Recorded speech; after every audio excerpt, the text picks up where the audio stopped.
We welcome you to D2EastHoops.org's 2017-2018 preseason podcast of the Central Atlantic Collegiate Conference men's basketball teams. Alongside D2 experts Steve Zerdelian and Chris Granozio, Don Familo on the controls, I'm Tim McCaffrey. And Chris, it's an exciting year for the CACC, as always, and leading things off in the CACC North, the team that's picked to finish first by the coaches, Bloomfield College. Yeah, Bloomfield, a deep, experienced team that can score with anybody. They need to step up the defensive intensity a little bit, but, boy, they return a lot in Nick Davidson, who could be the player of the year in the conference up front, Marcus Fleming, Safi Abdul-Sabur, Raquan Kelly, Nacho Diaz, and Amid Williams is their only notable loss. This is a team that is picked unanimously by the coaches and well-deserving. Gerald Holmes is as good as it gets. He always has a way of having good returners who know the system and sprinkles in newcomers. I would expect Bloomfield to, again, be right at the top of the league and be in the mix for postseason honors.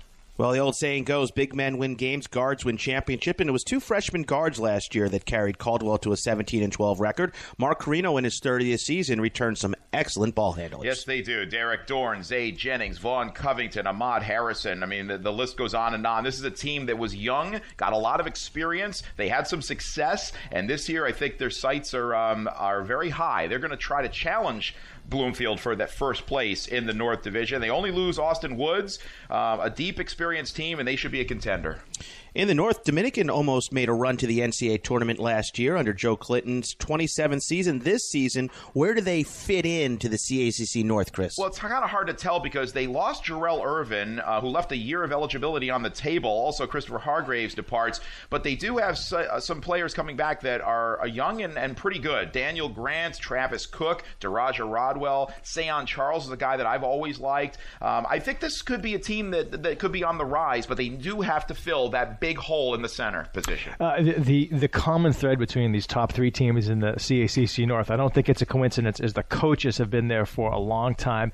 The combined coaching tenures at their schools is 73 years. So these teams have continuity, they have experience, and the coaches know exactly how to win in this league. And Dominican does have to get much better at the foul line. That was a real problem for their last year. At 63%, it cost them in some close games. Continuing in the CACC North, the Post Eagles finished 11-16 last season, a bit of a disappointment from a team that was perennially in the CACC tournament. Yeah, this is a team that really is going to start and finish with the success or failure of Tyler DeRozier's. He is a terrific shooter, playing at an exceptionally high level heading into his senior year. Also, Thomas Okras and Joseph Lockwood up front are very good players, but a lot of newcomers on the roster as well. 7 freshmen, but the Eagles last year led the league in offense or defensive field goal percentage. That would be a little hard to repeat this year with so many newcomers, but they still could make an impact run. As accurate as we were last season picking the CACC teams, Chris, the one team that we missed on was Concordia. We all thought they'd be a lot better than their 10-18 record. Can they improve on that this season? Their problem last year was defense. Also, a couple of injuries hurt them, but they allowed a league-worst 83 points per game. That will have to really be turned around for them to contend. But they bring back Stephen Milhaven, a year removed from his Freshman of the Year honors. Also, Cedric McFadden, Brandon Fields, Elijah Brown, Justin Gardner. A lot of guys come back. And they get a couple of transfers from other D2 programs. Mike DeMello from Pace, Jason Satut from New Haven. So a lot of players there for Brian Sunday to kind of put into the mix. They could make a run. Felician Golden Falcons have been hovering the last few seasons. Is this the year they break through? It could be. Terrell Spalding and Jameer Stanford are two really big pieces coming back, two amazing scorers, and they both had some injury issues last year. If they could stay healthy, along with some notable newcomers, they could make a run. 4 transfers are really going to be expected to step it up to help in Ivan Lewis's third year. Jay Crafton's Nyack Warrior Club, he's brought them back from the abyss, Chris, but a disappointing 7-19 season. And if you asked Jay Crafton, he thought that the team was much better than their record last season. Again, injuries hurt them, and also a lot of close losses. Sean Witherspoon and Imran Ritchie are the top 2 returners. They do lose Robert Tyler, who was a really good inside player. They're defensively pretty good. And I think with the multiple new players who they're pretty high on, that could be a team to watch in the North. Let's shift gears and head south on 95. The team the coaches pick to finish first. It's almost a given every year in the South is the Jefferson Rams, formerly Philadelphia University, and their second name change since you've been covering the region, Chris, is Jefferson a team to beat in the South. Well, the name may be new, but the game is still the same with Herb McGee as the head coach, with well over 1,000 wins already, second only to Mike Krzyzewski in NCAA lore. But he does have quite a few good players in the cupboard here. Kazon Randolph is the top returner. Also, the freshman of the year last year, our rookie of the year, Kylan Guerra, who's very, very good. Eric Long, Josh Brandonese, and a couple of transfers. Well, one transfer from LaSalle in Yevgen Sakunuk. Also, Alexander Gordon is a freshman that is looking to get some serious minutes, and a transfer from Delaware State, Devon Mallory. If he can be healthy, those are key players for Herb McGee's Rams. Yevgen Sakunuk. Something like that. You just wanted to say that name, It's Chris. the first time I've even tried it.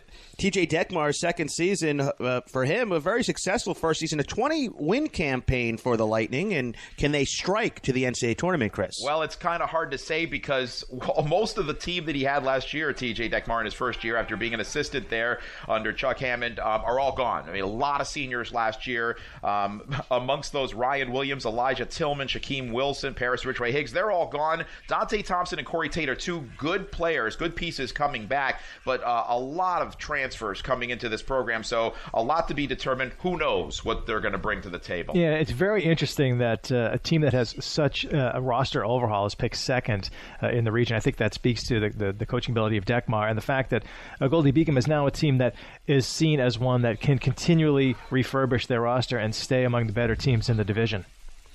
For the University of Sciences Devils, it was an expected down year last year at 13-15, but for Dave Pauly, one of the best coaches in the region, things are looking a little brighter this season. Well, they had some problems with injuries last year. Flo da Silva is the engine that makes this team run. I mean, he does everything for them at the guard position. And when he was out last year, they were 1-7. When he was there, they were 12-8 and knocked off some big teams, most notably Stack when they were nationally ranked in the top 10. So the Devils are capable of beating anyone when they are at full strength. Flo da Silva, obviously the key returner. Will Gregoritz, a lefty big man in his senior season. Brendan Crawford, Benny Toure is expected to get better. And they have a freshman that they're very, very high on at the point guard position, Patty Casey, who's the nephew of Pennsylvania Senator Bob Casey. And Dave Pauly, an outstanding coach.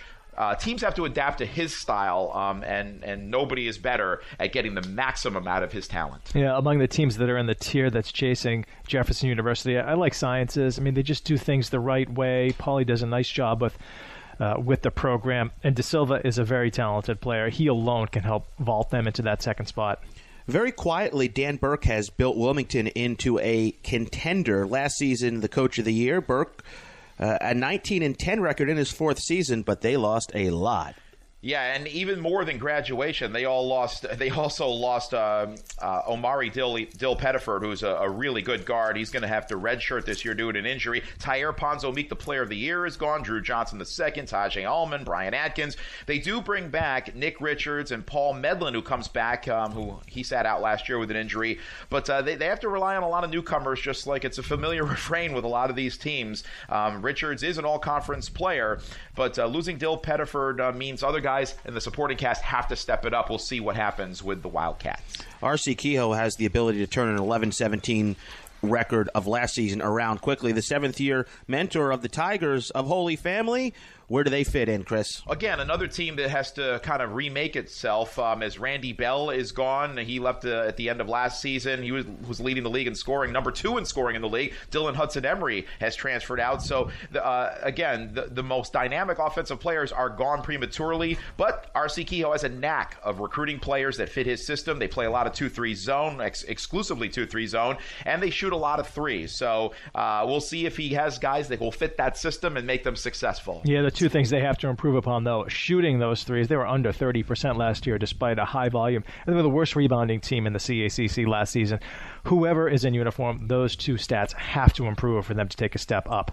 For Chestnut Hill, it was a 5-21 record last season, which included a Division I victory against Coppin State. But, Chris, what do we see out of Chestnut Hill? What's expected out of them this season? Well, Jesse Balser is optimistic because he brings back a lot of players, some of whom were hurt last year as the bottom fell out. They lost 17 of their last 18 games, the Griffs did, and they shot a league worst 39%. But a lot of talent returning. As we said, Demetrius Isaac is back at one of the guard position. Chris Evans can be a pretty good scorer. Ed McWade, Liban All. Tony Toplin Jr. returns from injury. So they do have some pieces to work with here. And Chestnut Hill, it would not be out of the question to see them go from an also ran last year to being right in the heart of the playoff race. It seems like every season Georgian Court has a new head coach. Not the case this year as Terrence Stewart returns for his second year. Yeah, they've had some problems, the fledgling program. They've had 3 coaches the last 4 years and a lot of defections. So they were the worst offensive team last year and the worst defensive team. So that's why they had a 1-27 record. A long way to respectability, but I guess it all has to start if you're going to make baby steps forward with Jawan Carter, the top returning player. Also Nikola Vujovic and Caleb Bowser, Tony Ellington Jr. But again, this team has a long way to go. We'll see if they can make strides toward a potential playoff berth. And that wraps up our men's basketball Central Atlantic Collegiate Conference 2017-2018 season preview. We thank you for joining us right here on D2EastHoops.org. For Steve Zerdelian and Chris Granozio, I'm Tim McCaffrey. Check out other podcasts right here on D2EastHoops.org.